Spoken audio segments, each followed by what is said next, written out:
Hey everyone, welcome to The Explainer. Today we're diving into one of the most legendary, chilling, and honestly, profoundly human stories ever put to paper. We're talking about Dr. Faustus. Now, I know what you might be thinking. It's just some dusty old 16th century myth, right? Actually, scratch that. It is a completely timeless blueprint of human ambition. This is the cinematic story of a man who literally sold his soul and the absolute terror of getting exactly what you ask for. It's a story that proves sometimes the most dangerous thing in the universe is a granted wish. So let me ask you this. What if everything you ever wanted was only one single decision away? Just imagine that for a second. Absolute power, boundless knowledge, complete control over your own reality right at your fingertips, ready to be wielded exactly how you see fit. No catch?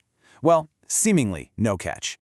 Okay, let's dive into this, because this is where the dangerous allure of the Faustian bargain really takes hold. We're not talking about years of grinding effort here. We're not talking about cultivating natural talent or, just stumbling blindly into good luck. We are talking about just one choice. But here's the thing.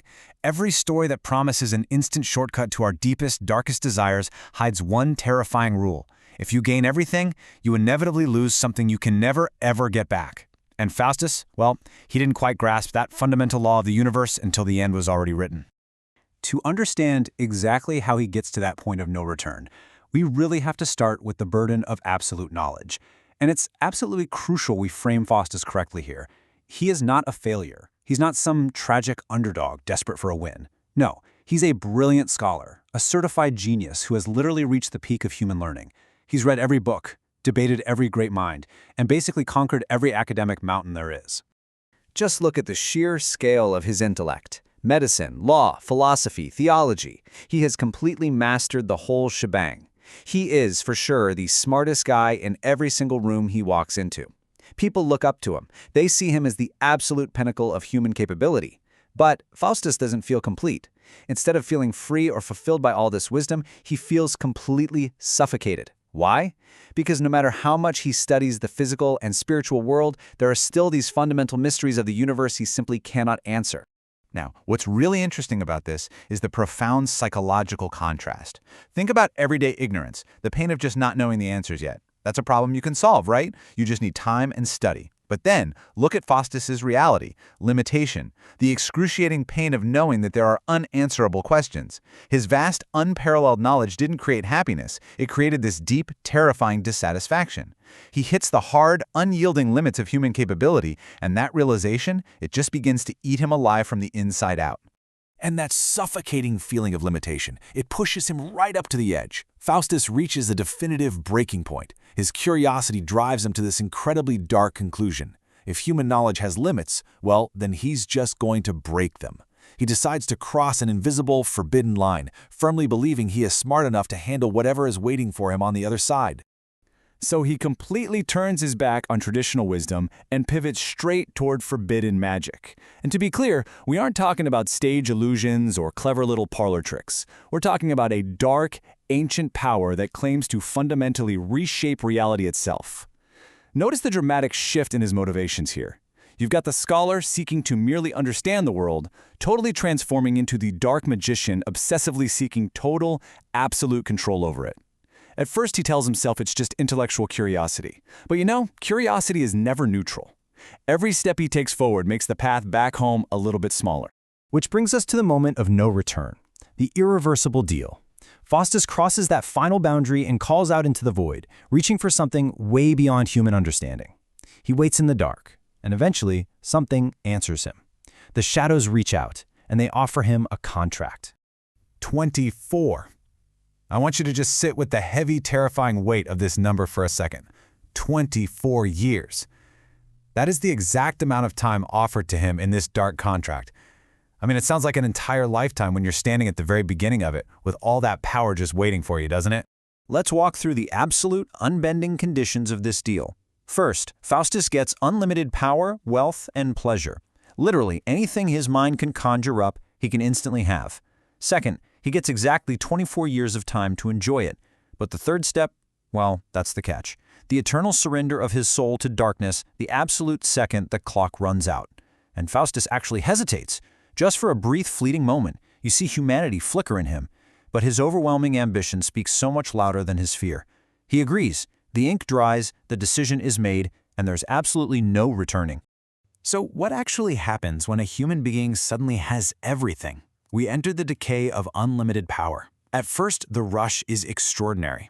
Faustus can summon visions. He can bend perception. He can influence the physical world in ways that were entirely impossible before. For a brief, shining moment, he feels absolutely limitless.